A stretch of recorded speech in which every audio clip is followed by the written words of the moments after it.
Maka konsep yang Abah jalankan sekarang, ikuti Allah. Dan Allah sudah bikin konsepnya di Al-Quran. Kenapa Ayub bebas penyakit kulit? Nah ini penyakit kulit Mas Hendra. Kalau penyakit kulit itu berarti orang masih memandang antara air Kristen dan air Islam. Sehingga kita mengatakan kafir lah. Padahal dalamnya sama-sama air yang sama. Ya, dari sumur yang sama. Ya. Dari rasa yang sama. Menghilangkan haus yang sama. Dari wujud yang sama. Itulah konsep kerusakan manusia. Maka hari ini kenapa oleh Tuhan siklusnya akan diulang. Tadi semua.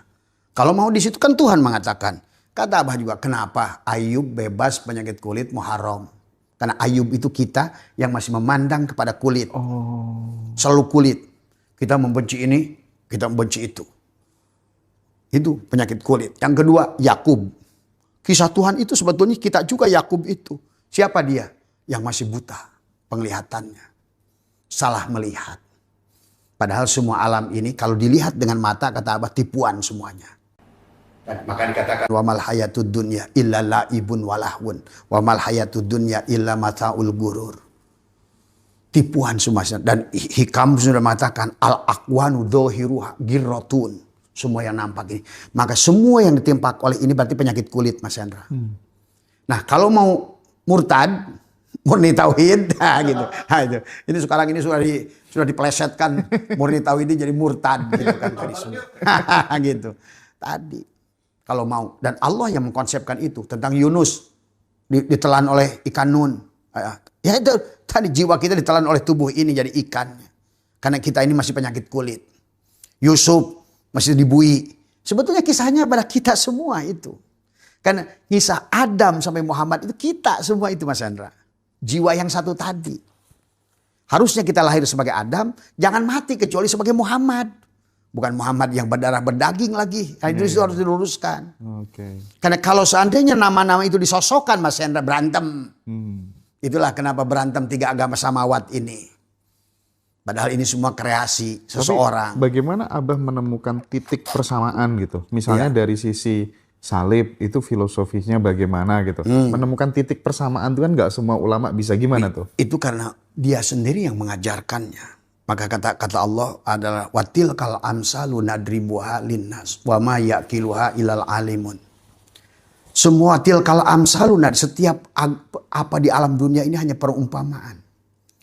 Watil kal amsalu nadribuha linnas wa ma yaqiluha ilal alimun. Tuhanlah yang mengajarkan pada kita. Sehingga kata Abah, kayaknya kita berpengetahuan pada pengetahuan dia. Tadi semua. Sehingga kita bilang, oh ternyata kenapa ada Trinitas pada Kristen. Oh ternyata kenapa pada Hindu ada Tripitaka. Ada Wisnu, Buddha. Kenapa di Buddha itu ada Kamadhatu, Rupadhatu, Arupadhatu. Sampai si Buddha itu begini di atas itu. Coba itu. Sebetulnya sama Islam, iman, ihsan. Nur Insan, Nur Muhammad, Nurullah. Tapi kita temukan pada titik, itulah kenapa Shin geriginya 3. Kenapa? Ya tadi. Sebetulnya kita ini, maka orang yang sudah sampai pencerahan, siapapun dia namanya, disebut Yasin. Ya itu kepada siapa? Kepada orang yang sebelumnya yakin. Karena sebetulnya perjalanan setiap manusia itu huruf hijaiyah 28. Dari alif menuju ya. Maka disitulah orang yang sudah sampai kepada daripada ilmu yakin, naik kepada ilmu yakin, naik kepada hakul yakin, naik kepada isbatul, itulah Yasin. Berarti tubuhnya sudah bersyariat, hatinya sudah bertorikot, ruhnya sudah bersifat. Shin 3 tadi. Mana ma'rifatnya sudah menyatu pada dirinya. Jadi itulah kenapa Shin itu bergerigi 3. Dan kenapa dipanggilnya Yasin. Karena akhir huruf hija itu ya, akhir Al-Quran itu Shin. Yuwas wisu fi sudurinas minal jinnati wan nas. Tadi semua. Sudur, Mas Hendra, Allah bilang apa? Sudur. Kenapa bilangnya sudur? Sudur, di mana itu sudur? Di dada. Inilah hebatnya Maryam sudah membuktikan saya itu dengan kaf. Nah itu juga bisa ada prakteknya. Kaf, ha, ya, ain, sod. Inilah dada. Maka itulah Allah mengisahkan tentang al-insirah. Walaupun secara asbabun nuzul itu dikatakan oleh Ibnu Abbas. Saat itu adalah karena orang Islam dihina oleh orang kaya-kaya jahiliyah itu. Muncullah surat Alam Nasroh, Alam laka sodrok itu. Teman-teman, Iya. jadi kan teman-teman tuh kan banyak sekali yang WhatsApp kita gitu ya, ingin ketemu sama Abah. Nanti yang praktek-praktek gitu, kita ngumpul deh ya di satu tempat, nggak tahu yang di Jawa Timur di mana, di Jakarta di mana gitu ya. Nanti Abah akan ajarin praktek-prakteknya langsung gitu aja, biar nggak satu-satu main ke rumahnya Abah gitu Iya, maksudnya. repot Abah juga. Iya, iya, itu yang ditunggu teman-teman kayaknya. Dari kemarin, bah, ratusan orang pada WhatsApp Iya. nanyakan Abah Abah satu aja semuanya. 14.000 belum dibuka WA. Masya Allah. Dalam berapa 6 bulan ini kan nggak semua Abah buka. Maka tiap hari itu baru buka 200. Buka 200 aja udah repot. Iya, Gitu. iya. Iya. Panduan STS-nya nanti di sana ada Karena teman-teman ya. STS itu sadar, tenang, senang itu ada proses. Dan itu misalnya tahapan sadar, bagaimana menyadarkan diri dulu. Bagaimana tahapannya. Bagaimana menghidupkan kita lagi mati ini. Bagaimana kita bangun dari tidur sekarang. Abah Malaysia, kapan ke Malaysia? Oh, banyak. Tenang teman-teman ya, Iya. santai. Nanti kita bikin tour bareng Abah deh ya. Bah, tadi di awal kita sempat waktu kita masih belum in frame, kita ngobrol tentang ini, apa tuh namanya, menemukan titik Nur Muhammad yang ada di dalam tubuh kita gitu. Saya pengen menggali dulu gitu. Bagaimana sih proses Abah tuh mulai sadar bahwa di dalam diri itu ada Nur Muhammad dan itu harus ditemukan, dan ketika itu sudah ditemukan, udahlah kita akhirnya sudah unstoppable gitu ibaratnya gitu. Gimana tuh, Bah? Iya, ya sebetulnya adalah ada penemuan Nur Muhammad itu, walaupun oleh umum sekarang sudah disebutkan orang itu mendapatkan Lailatul Qadar bahasanya. Sebetulnya ada kaitannya. Karena Lailatun itu adalah Lail pada saat kita sudah mati, maka ada takdir itu. Tadi Ini semua. menarik karena mau puasa kan ya. Iya. Biar tahu semua. Jadi iya, maka selama ini kan secara syariat orang hanya mendengarkan apa kata mereka Lailatul Qadar itu tanggal 21, Iya bener, Bah. tanggal 23. Malam ganjil ya, Bah ya. Malam ganjil. Saya dulu di masjid gitu. Tanggal 21 di masjid, Iya. tanggal 22 gaplek gitu. Allahnya masih di kantong-kantongin tadi semua. Betul. Allahnya masih dicincang-cincang. Inilah betulnya tauhid tadi semua. Maka kenapa para ulama itu, maka nanti ada prakteknya, ternyata prakteknya itu menahan napas, mengeluarkan napas. Sirullah, pernah menyaksikan nggak Krishna menarik dunia ini dengan mulutnya? Nah itu, sebetulnya pada dasarnya adalah sama. Kita harus kembalikan semua ini pada titik, dan semua itu kayak pernah lihat nggak ada internet itu yang memfoto satu dari dunia ini dari satu titik dia tarik ke atas dan dikembalikan lagi ke bawah. Seperti itulah. Itulah at-tanzih, at-tasbih. Jadi di dunia ini cuma ada titik itu dan kita menjadi titik itu. Itulah hakikat, semuanya berasal dari titik ba itu. Semuanya berasal dari Nur Muhammad. Dan pada setiap orang ternyata Nur Muhammad itu letaknya beda-beda. Oke. Ada yang pada mata. Ada orang yang memang di awalnya. Saya pernah ada pertemuan di Belgium, di Belgia. Saya ternyata mereka lebih mengerti tentang menemukan titik Nur Muhammad. Walaupun bahasa mereka bukan Nur Muhammad, tapi Abah mentafsirkannya itu Nur Muhammad. Jadi mereka menemukan bakat manusia itu di tangannya kah? Di mata kah? Di telinga kah? Di mulut kah? Di hidung kah? Di kaki kah? Maka tadi, walaupun mungkin Ronaldo kata Abah, kata Messi, sebetulnya dia kenapa bisa hebat? Dia itu sebetulnya Nur Muhammadnya itu di kaki. Oh. Dan dia sudah paham. Dan dia paham. Karena mereka itu ternyata di usia 2 tahun ada penelusuran tentang bakat namanya. Sebetulnya itu bukan. Karena kita ini siapa kan? Kita ini adalah ruh Allah yang ditiupkan. Faida sawaituhu wa nafakhtu fihi. Nah, itu bersama ditiupkannya hidup pada kita. Tapi letaknya pada setiap orang itu, itulah tugas kita untuk menemukan itu dengan Lailatul Qadar tadi, Mas Hendra. Apa itu dengan 21? Kita bisa kesini dulu ya tentang Lailatul Qadarnya. Karena pada dasarnya Lailatul itu apa? Malam kan. Qadar itu takdir. Tadi semua ada takdir. Takdir itu hanya ada kalau kamu lail, mati. Maka selalu dikaitkan dengan Lailatul Qadar, subhanalladzi asra bi abdihi lailan minal masjidil haram ilal masjidil aqsa. Ternyata Masjidil Haram dan Masjidil Aqsa itu perjalanan dari butun, dari perut ke dada, ke kepala. Gitu kan tadi. Itu Makanya waktu kaitannya- Allah menyebutkan Masjidil Haram, Masjidil Aqsa, itu belum ada masjidnya Mas Hendra. Karena masjid Allah itu ya tubuh kita itu sendiri. Itu kaitannya sama Baitul Ma'mur, Nah Baitul itu, Muharram. jadi kita semua. Oke. Makanya tariklah dari sini, maka selalu dikatakan Nabi Muhammad dibelah dadanya. Dari Baitul Muharram kepada Baitul Maqdis kepada Baitul Ma'mur. Inilah Sidroh Al-Muntah. Sidroh Al-Muntah itu di pikiran kita. Yasin, Bukit Tin, Bukit Shin. Bukit Shin itu di sini, di kepala. Maka tadi, bagaimana kita menemukan titik itu dengan menarik kita, membelah dada kita sebagai Nabi Muhammad dibelah oleh Jibril, bahasa itu kan kita harus ngerti bahasa sanepan supaya nanti kita bisa 2-1, 2 tapi 1 kayak rokok ese, 1 pemain 2 wajah, kamu aku kamu, asalnya aku dia kamu. Gitu. Aku Allah, dia Muhammad, kamu dia Ahmad, dan kamu Muhammad. Aku dia, sampailah Lailatul Qadar itu bukan nggak ada lagi kita, tapi sudah bukan. Kalau kita itu masih muhotob, kamu dan saya, kita. Tinggal akulah yang ada itu tadi yang ditelan itu.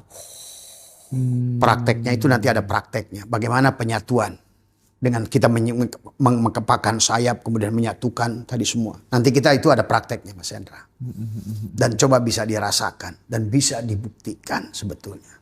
Bagi orang yang ikhlas menerimanya, yang mau murtad, yang mau merubah nasibnya, karena cara Allah itu mudah Mas Hendra. Karena Allah itu nggak disebut Rahman, Rahim kalau sulit sebetulnya. Itulah kata Abah juga mudah di Quran itu menggunakan kata yusrun bukan sahlun. Itu aja sudah jelas. Maka 2-1 itu bagaimana nanti prakteknya Lailatul Qadar itu. Bagaimana 1 wajah dengan 2. Maka Abah suka menggunakan rokok ese dipijit klik gitu tadi semua supaya 2-1. Ada cara duduknya, ada cara apanya. Masuk nanti ke 2-3. Juga sama. Adalah bagaimana 3 tadi Nur Insan, Nur Muhammad, Nurullah pada diri itu balik pada 1 titik. Sama juga. Boleh, maka tadi kata ulama, Lailatul Qadar itu terjadi tanggal 21, tanggal 23. Kan itu sanepannya. Kalau 2-3 berarti 2 tapi ya itu 3-1-1. Ya, kenapa disebut 2? Karena kita ini dohiron wabak. Tinan. Tapi satukan pada 3 tadi. 2-3. Nur Insan, Nur Muhammad, Nurullah. Kembali. Itulah yang sudah jadi Shin. Yasin. Itulah yang disebut jadi Muhammad. Itulah kata mim dalam suratul Fatihah itu ada 3 mim. Di penghujungnya itu mim Muhammad. Maka kan surat Fatihah itu belakangnya ada nun, ada mim. Maka mimnya ada 3, nunnya ada 4. Itu tentang tadi rambut dibelah 7. Maka tubuh itu. Maka untuk menyatukan yang 7 tadi dengan 2-3 adalah Nur Insan, Nur Muhammad, Nurullah kembalikan pada Shin tadi, pada titik yang 1. Maka tadi bismi. Siapa muka alif harus lewat Shin. Tadi tapi siapa lewat bi? Kalau di dalam bismillah itu siapa ke ba harus ketemu dulu dengan Nur Muhammad ini. Nur Muhammad inilah yang membawa kepada Shin. Untuk mim ma'rifat. Kepada siapa? Kepada Allah. Yang mana? Rahman, Rahim. Nah gagal lagi kalau seandainya kita sudah ngerti di depan bismi. Tapi nggak Rahman, nggak Rahim. Nah itulah. Jadi setiap manusia. Bagaimana bisa melepaskan Lailatul Qadar tadi. Tergantung pada dia adalah bagaimana dia melakukan kebaikan. Takholaku bi'alakillah. Ahsin kama ahsanallahu ilaika. Berbuat. Jadi kita ini mendohirkan sifat-sifat dia. Maka tadi silakan kamu pilih dari Asmaul Husna. Mau jadi jagoan, panggillah dia Aziz, dia Jabbar. Maka kamu jagoan. Jadi kalau kamu kaya, panggillah dia Rozik. Tuh, jadi terapkan gitu Mas Hendra. Jadi bukan ngomong Allah tuh ya tadi ya kafi ya goni ya mudir ya rizki ya tadi ya rozak ya rozak ya rozak. Tapi kamunya nggak pernah mau berbagi, ya nggak ada rozaknya itu. Karena rozik itu ada pada marzuk. Si marzuk berbuat baik, si rozik ada. Gitu loh. Itu masalahnya. Kalau si abid, walaupun nyembahnya jidatnya sampai nong-nong, hitam jidatnya. Tapi nggak ada si ma'bud, yang nggak ada maksiat itu. Makanya kalau kita lihat di negara-negara Skandinavia gitu ya, Nordik gitu ya Mbah ya. Mereka tuh nggak sholat loh. Mereka nggak berdoa ya kan. Tapi bahagia-bahagia, mereka kaya-kaya. Real bahagianya itu Mas Hendra. Rahasianya apa? Dan saya menyaksikan karena mereka itu juga tanpa nyebut-nyebut nama Allah dan Makanya Muhammad. Mereka menyadarinya. Itu sadar. Buktinya apa? Bahwa mereka sudah sadar. Lihat oleh Mas Hendra. Bagaimana sayangnya pada binatang. Nah, Sayangnya pada alam. Sayangnya pada pohon. Karena mereka sudah tidak lagi memandang semuanya. Aku hanya melihat tadi. Kullu syai'in halikun illa wajh. Dia sudah melihat Nur Muhammad. Walaupun dia tidak sebut Nur Muhammad. Tapi dia sudah sadar itu. Bukti dia sadar menjaga sungainya. Menjaga gunungnya. Kalau kita ngomongin tiap hari Muhammad, hutan digunduli. Tadi.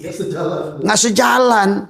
Tadi dengan konsep. Karena kita ini nggak bisa dipisah antara alam sogir dan alam kabir. Allah kecil dan Allah besar. Gitu kan tadi semua.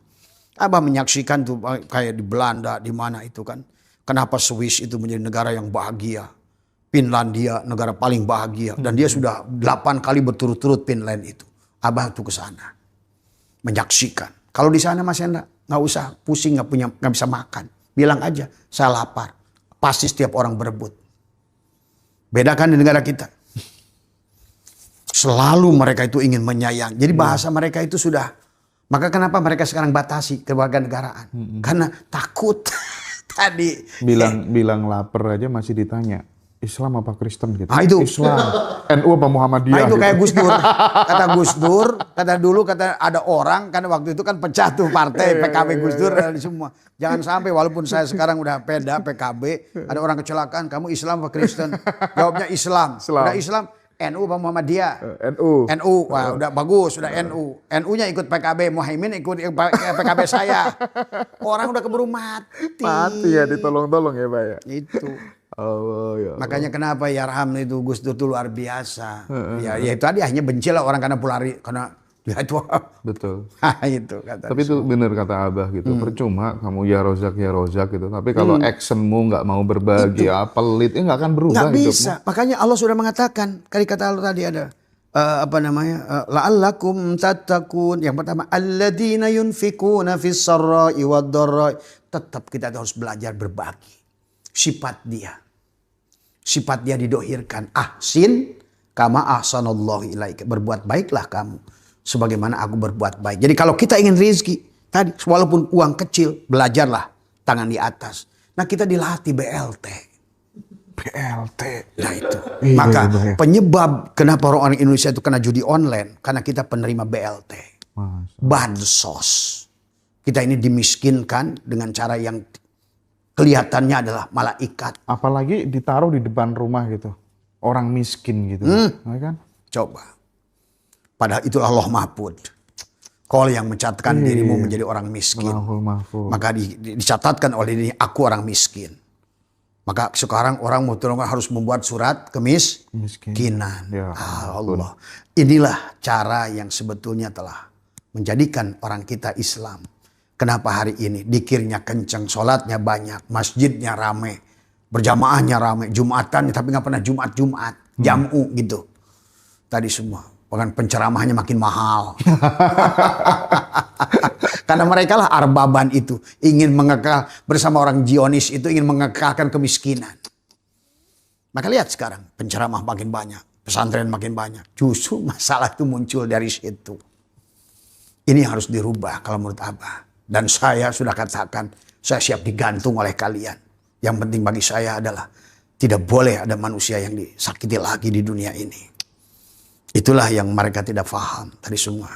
Maka saya marilah mengajak kepada semua orang itu adalah berlakulah. Kita adalah mulia. Karena Allah sudah mengatakan apa dari awal. Walaqad karomna Bani Adam. Siapa Bani Adam? Emang Islam doang? Inilah, tapi sekarang manusia kenapa salah mandang? Allahnya sendiri surat wal karomna itu apa? Aku telah memuliakan.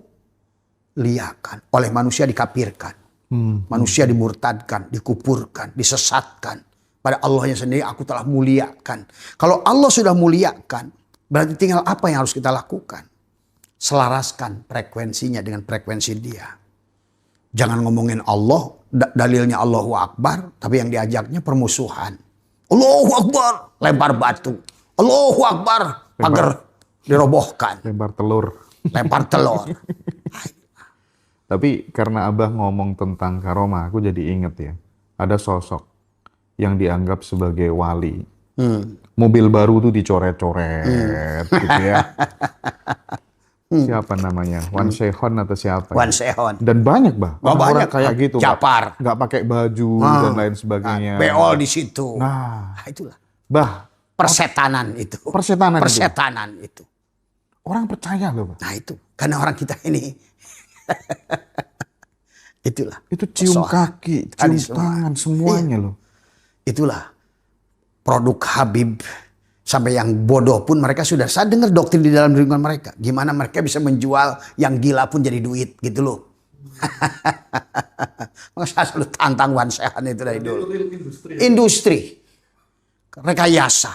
Mana ada begitu hukum Allah itu.